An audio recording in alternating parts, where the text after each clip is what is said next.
নমস্কার বন্ধুরা, মালয়েশিয়ায় বাঙালিয়ানায় সকলকে স্বাগত জানিয়ে আজ একটি অপূর্ব স্বাদের এই বরবটি রেসিপি আপনাদের সাথে শেয়ার করব।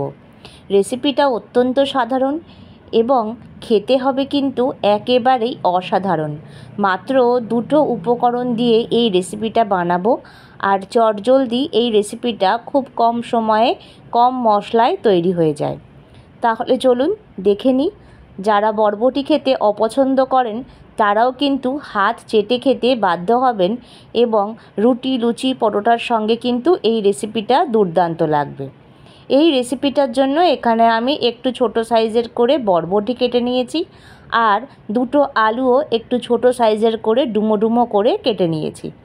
আপনারা আপনাদের পছন্দ মতন আলু এবং বরবটি কেটে নিতে পারেন। এবার সবার প্রথমে কড়াই বসিয়ে তার মধ্যে দিয়ে দেব বেশ কিছুটা পরিমাণ সাদা তেল। আমি রেসিপিটা সাদা তেলেই বানাচ্ছি, যদি আপনারা চান অবশ্যই সর্ষের তেল ব্যবহার করতে পারেন।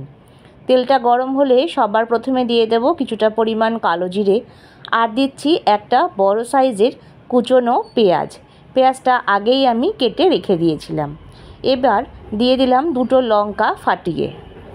এবার নাড়াচাড়া করে পেঁয়াজ আর লঙ্কাটাকে একটু হালকা নাড়িয়ে চাড়িয়ে ভেজে নিতে হবে।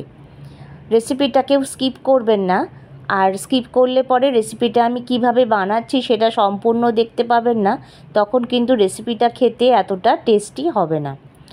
এবার পেঁয়াজটা একটু নরম হয়ে গেলে আলুগুলো দিয়ে দিতে হবে। আলুগুলো দেওয়া হয়ে গেলে এবার আলুটা দিয়েও বেশ হালকা নাড়িয়ে চাড়িয়ে ভেজে নিতে হবে।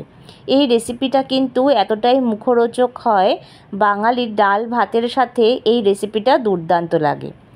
এবার কিছুটা নাড়িয়ে চাড়িয়ে নিয়ে দিয়ে দিলাম হাফ চামচ পরিমাণে লবণ আর হাফ চামচ পরিমাণে হলুদ।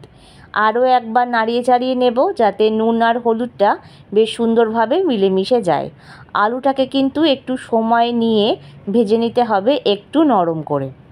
বেশ ভালোভাবে নাড়ানো চাড়ানো হয়ে গেলে একটা ঢাকনার সাহায্যে আমরা আলুটাকে ঢেকে দেব মোটামুটি 2 থেকে 3 মিনিটের জন্য। 3 মিনিট পরে ঢাকনা সরিয়ে দেখুন বেশ সুন্দরভাবে আলুটা নরম হয়ে কিন্তু ভাজা হয়ে গেছে। তাই আরও একবার নাড়িয়ে চাড়িয়ে নিচ্ছি। বেশিও আবার আলুটা নরম করব না, যাতে সামান্য নরম হয় সেই দিকে খেয়াল রাখবেন। আলুটা মোটামুটি নরম হয়ে গেলে এবার কেটে রাখা বরবটিগুলো আমরা দিয়ে দেব। আরও একবার নাড়িয়ে চাড়িয়ে নেব যাতে বরবটি আর আলুটা সুন্দরভাবে মিলেমিশে যায়। দর্শক বন্ধুরা, আজকে যারা আমার চ্যানেলে প্রথম ভিজিট করছেন তাদেরকে অসংখ্য ধন্যবাদ এবং ভিডিওটি একটি লাইক দিয়ে দেখা শুরু করবেন। আর রেসিপিটা ভালো লাগলে আমার চ্যানেলটা সাবস্ক্রাইব করে পাশে থাকবেন। ভালো লাগলে লাইক, শেয়ার ও কমেন্টস করবেন। নাড়িয়ে চাড়িয়ে নেওয়া হয়ে গেলে আরও কিছুক্ষণের জন্য আমরা ঢেকে দেব, কারণ বরবটি নরম হতে একটু সময় লাগে। এবার 3 থেকে 4 মিনিট পরে দেখুন বরবটির কালারটা চেঞ্জ হতে শুরু করেছে, তার মানে বরবটি কিন্তু অল্প অল্প করে নরম হওয়াও শুরু করে দিয়েছে। তাই মাঝে মাঝে ঢাকনা তুলে কিন্তু নাড়িয়ে চাড়িয়ে দিতে হবে, না হলে তলায় একেবারে ধরে যাবে আর খেতে কিন্তু একদমই ভালো লাগবে না। আর এরপরে দিয়ে দেব একটা ছোট সাইজের টমেটো কুচি।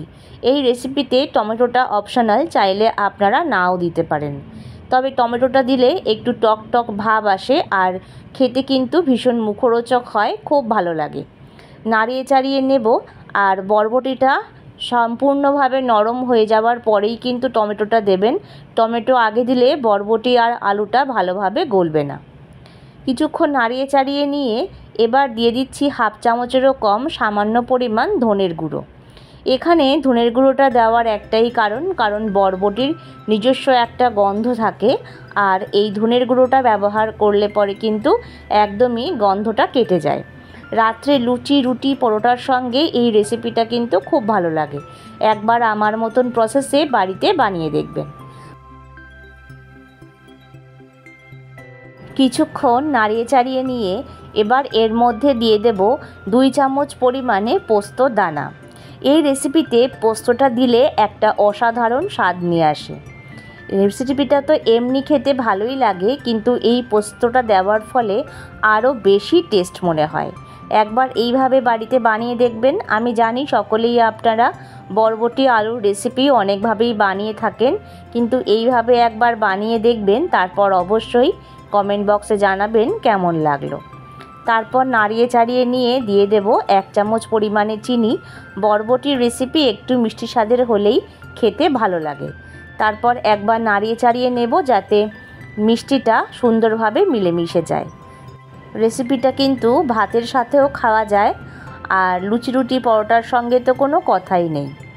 পুরনো বন্ধুদের আমার তরফ থেকে অনেক অনেক ভালোবাসা আমাকে এতটা সাপোর্ট করার জন্য। এভাবে দেখুন আমাদের বরবটি আলুটা ভাজা হয়ে গেছে, আর দেখুন সব কটা বরবটি এবং আলু কিন্তু একটাও ভেঙে যায়নি, সবই বেশ সুন্দরভাবেই গোটা গোটা আছে। দেখুন প্রত্যেক কটা বরবটি কিন্তু নরম হয়ে যায়নি বেশি, আর আলুগুলোও কিন্তু সব কটাই গোটা আছে। ঠিক এই রকমভাবে প্রসেসটা দেখে আপনারা বানিয়ে জানাবেন কেমন লাগলো। এবার একটা প্লেটে আমি পরিবেশন করে নিচ্ছি। গরম গরম ভাতের সাথে তো ভালো লাগবেই, সঙ্গে পরোটার সাথেও খুব ভালো লাগে। আমার রেসিপিটা ভালো লাগলে লাইক, শেয়ার আর কমেন্টস করে আমার পাশে থাকবেন। আর ভিডিওটা যদি ফেসবুক থেকে দেখে থাকেন তাহলে পেজটা ফলো করে দেবেন। প্রত্যেকে ভালো থাকবেন, সুস্থ থাকবেন, অনেক অনেক আনন্দে থাকবেন। নতুন বন্ধুদের সাবস্ক্রাইব করবার অনুরোধ রইল। ফিরে আসছি পরবর্তী নতুন ভিডিও নিয়ে।